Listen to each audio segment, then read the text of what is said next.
Hi, this is Jonathan from Train Trax in York, and welcome to part 5 of this build series. This is the Hex-TRAK beach module in support of the Maker Scene 26 competition from RAILstuff.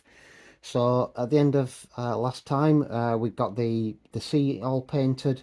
All that needs now is a few coats of gloss varnish. The beach and the rock area is all finished apart from adding the figures. So all we're going to do today is basically just finish this top section. So we need to add the trees, some more greenery, the vehicles, and then we'll add the figures onto the beach. And then last jobs after that will be then varnishing the sea areas and just painting the edge of the module black all the way around, just to neaten all that up, and then that'll be it pretty much finished. So I'll crack on with this now. What we're going to do first of all is get some greenery and the trees on these areas up here. So these trees, these are just some of the twisted wire trees from the model tree shop. I've got 3 different types here.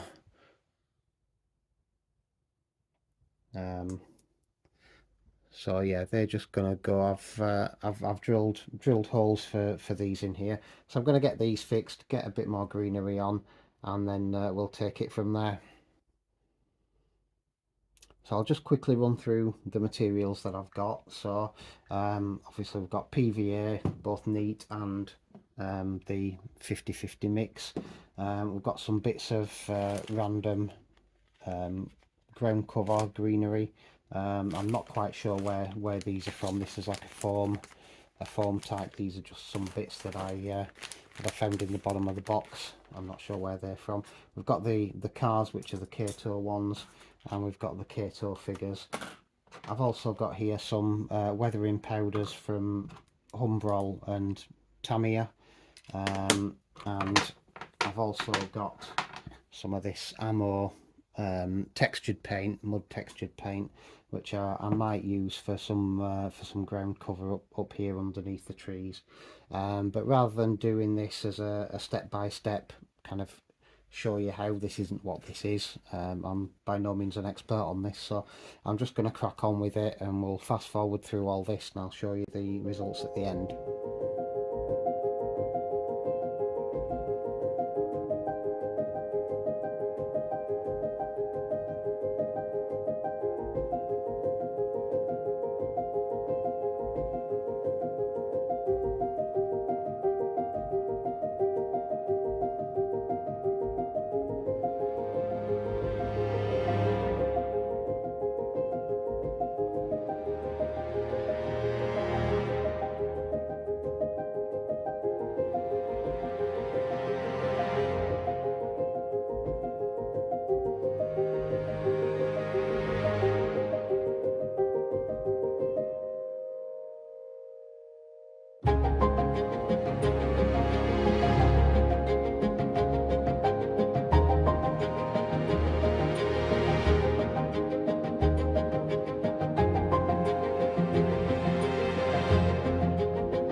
Okay, so I've added the trees. I've added some of the ammo mud textured paint around below the trees, just to tone that down a bit, and then applied PVA, neat PVA over the top, and added some greenery.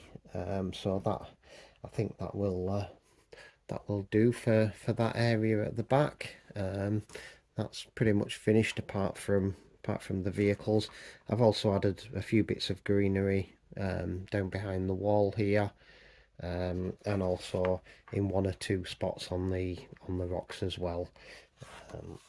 So I think that's it with the greenery. So I'll get the cars in place, get those weathered up with a few weathering powders, get the figures in place as well, and then that's pretty much it done.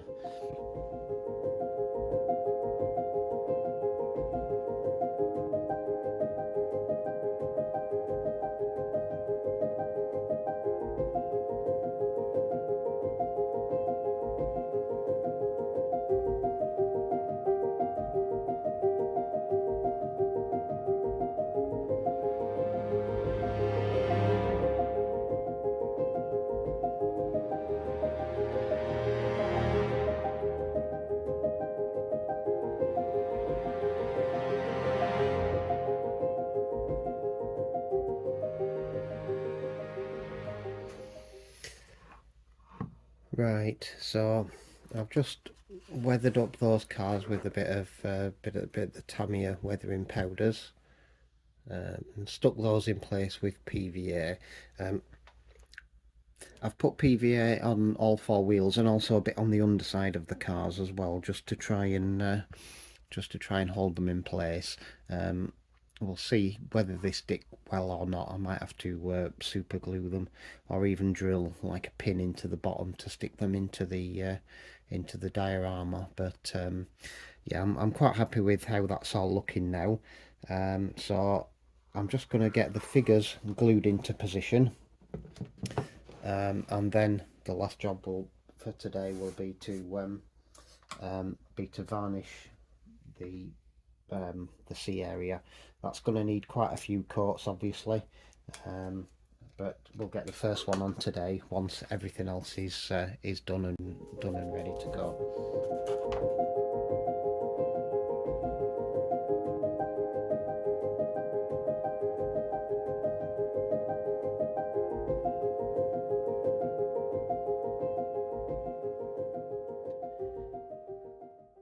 Okay, so all the figures are now glued in place. So we've got this couple down here laid on the beach, got this chap here on the steps, this lady walking down the path, and this couple over here just sitting on the rocks.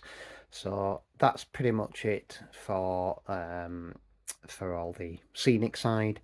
And the module is basically finished. The only thing we've got to do is varnish this, which I'm going to do the first coat now, and then we'll also paint all these edges black just to blend them all in.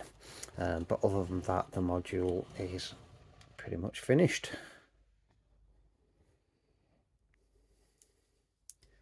This is what I'm using for the gloss varnish for the C area here. It's Humbrol gloss coat. I didn't realise when I bought this that this is actually enamel based rather than water based, which in itself isn't necessarily a problem, but I'm not a fan of enamel paints and I don't have any enamel thinners, so I am going to have to sacrifice this brush because I've got no way of cleaning it afterwards. But we'll get a coat of this on and then that'll be it for today. I'm painting up to the edge of the tissue, but what I might actually do is just paint a bit further, because obviously waves will wash up the beach and down again, so some of the sand will be wet. So I'm putting this on fairly thick, but I don't want to put it on too thick that it causes a problem with drying.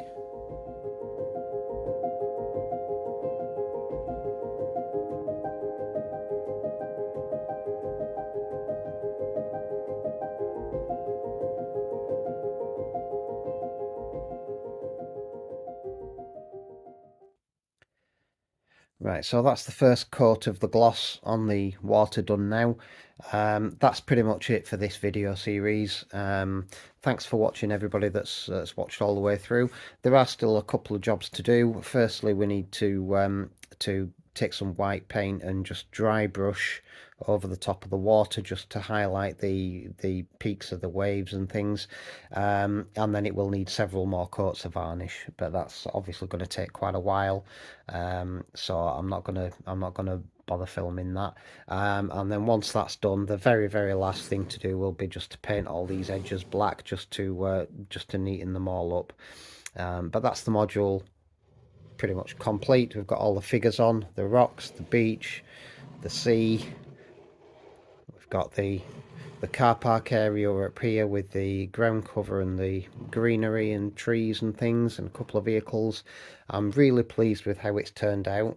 I wasn't so sure about the watercolour, but actually now we've got the gloss coat on, I do think that looks quite good. So thank you for watching. If you want to take part in the Make a Scene 26 competition, then please do so. You can visit makeascene26.com, and from there you can buy your starter kit, which includes the Hex-TRAK module, either straight or curved track section, and various scenic elements as well that you can use to build your entry with. Entries are open. Submissions for the competition are open as well. You can find the link via that same address, makerscene26.com, and I hope to see some of your modules at the NEC show in November. So thank you very much for watching. Bye for now.